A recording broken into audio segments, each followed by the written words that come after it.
Hey everybody! So I'm actually really excited about our project today. This is going to be a multi-part project, and it is a special request for a specialty diet. So we have somebody who's going to be on a soup consistency for a couple days, and the added challenge to that is that there cannot be any onions or garlic, which is a very, very basic base for a lot of flavor. So we are going to start today with the chicken stock that we can use as the base for a lot of these soups. And if you didn't know, typically stock has onion as a very major ingredient. A stock is bones, raw bones, because you want to get the collagen out, so you can't have them cooked. So it's raw bones and mirepoix, which is 50% onion, 25% celery, 25% carrots. So this is going to be a little bit different because we're going to find ways to add flavor and incorporate flavor without the onion. I'm also excited because my new stock pot came in just for this project. So I'm going to get this opened up, get it washed, because you always want to wash your new products before you use them the first time. And then I'm going to kind of get these vegetables prepped up, and then I'll talk to you about what we're doing to add our flavor. So we'll be right back. All right, so part of our prep, we're going to actually be adding some parsnips. So I got a little parsnip here. And a lot of people don't realize that when you have the peelers like this, you can actually go both ways, and it runs a lot quicker. So just a little tip to help you with your prep. Someone's not happy she's not being held right now. Is to go back and forth.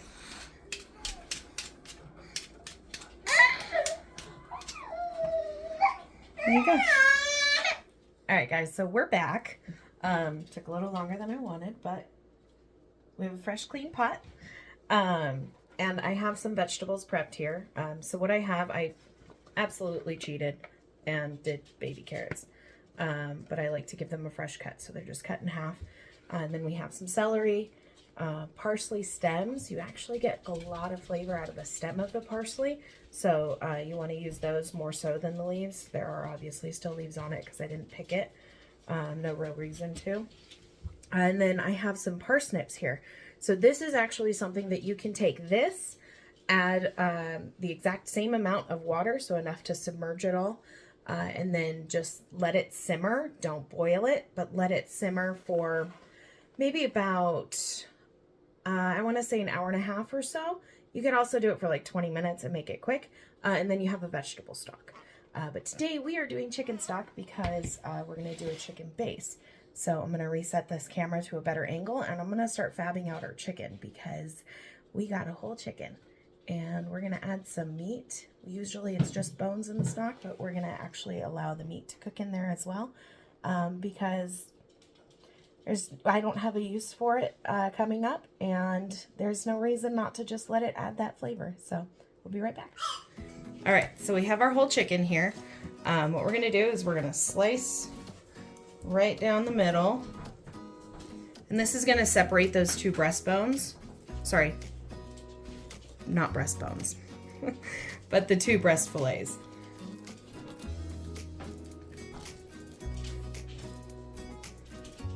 I am clearly not a butcher. So what's right here, I'm going to sit them up.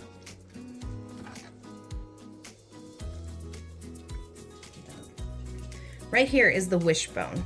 It goes in between the two breastbones. And what we're going to do is you can feel that bone kind of going right along this fat line right here. So we're going to slice that open. And that allows that to separate out that wishbone. And we're going to find that fat line on this side. We're going to do the same thing. Just give it a little slice there. And that allows you, oh, it actually broke. Uh-oh, is that bad luck? So it allows you to pull out the wishbone preferably whole, but in this case, not so much. All right, and we're gonna let that go in the pot. Now, I don't want to use the white meat of the chicken. I really only want to allow the dark meat to stay in. So I am going to take these breasts off, and we can reuse these breasts for anything really. I mean, it's chicken breast. Anything you can picture chicken breast being used for, you've got it. So anytime you're fabbing out any kind of meat, most of the separation between where you want to cut is followed by a bone or a fat line. So as you can see, there's a fat line right under the breast, and that's right where you want to cut to separate it, because we're going to separate the wings. If I can dislocate it.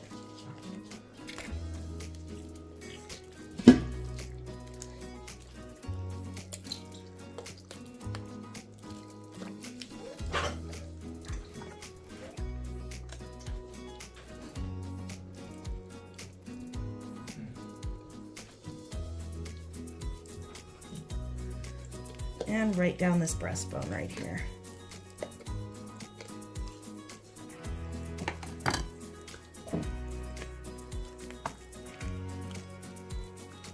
I'm obviously being rough with it because I don't really care what happens to this meat. We usually use it as pieces, so I'm not trying to get the whole breast off as a whole.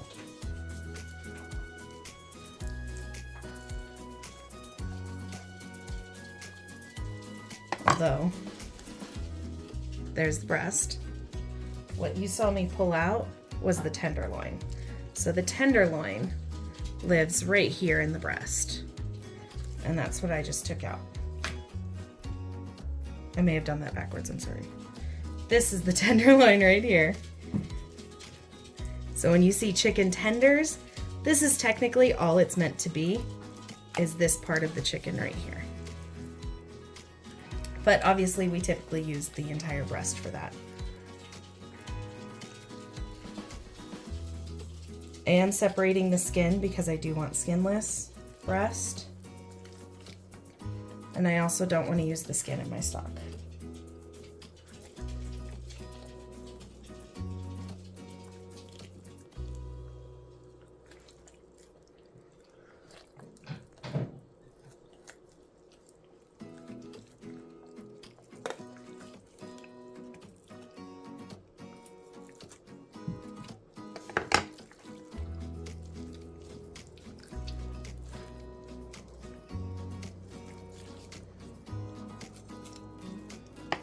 And there we go, there's the other breast.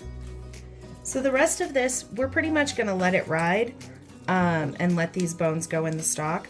I just don't want the skin on it. So I'm gonna go ahead and take the skin off all the way, and the bones will go in our stock pot. And I'll come back when we're ready for that. All right, so we have our bones in the pot. You can see right there. They're gonna slide around. This is two whole chicken. And then I'm going to add the veggies we showed earlier. Just dump all those in there. And I'm going to add some rosemary in here. I'm actually just gonna do the whole thing. It's a woodier herb, so it's a little more hardy and will last through the making process. And it's just going to add a little more depth of flavor for this. So with that, we are now going to add our water. All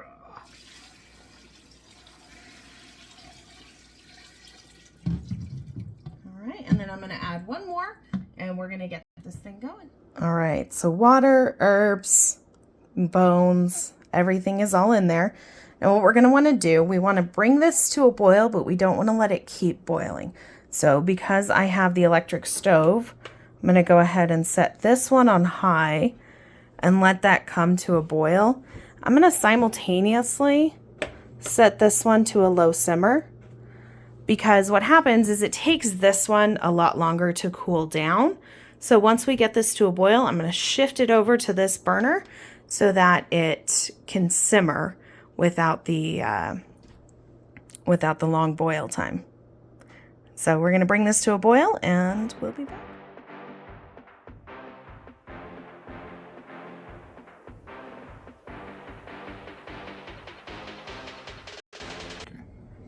All right, so we have reached the temperature we want to get it at on this high heat. Really quick before we move it over to the lower temperature, we're going to just skim it and just take this cloudy fat off the top. Taking some of the veg with it isn't a horrible thing. It's not the end of the world. All right, so this has been simmering for 8 hours. What we're going to do is we're going to kind of scoop out some of the bigger chunks just to make it easier. And then we have our strainer right here ready to go. So I'm going to scoop some out and then we'll be back to pour. All right, so we've pulled out some of the bigger chunks just to make it easier since we're going from that size to that size. But you can see how there's been a lot of flavor added to that. So we're going to go ahead and strain it a little more and make sure we get all those chunks out.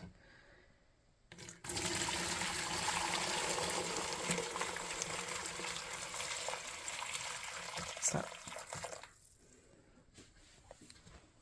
looks like we have to do this in batches, which is what I was afraid of.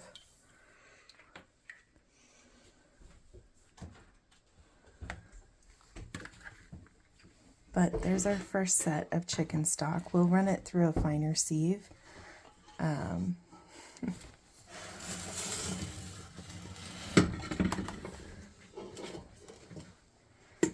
Actually, all right, second sieve process. This is going to get out a lot of the bigger fat chunks and leave us with a good looking stock. It's going to be a good broth.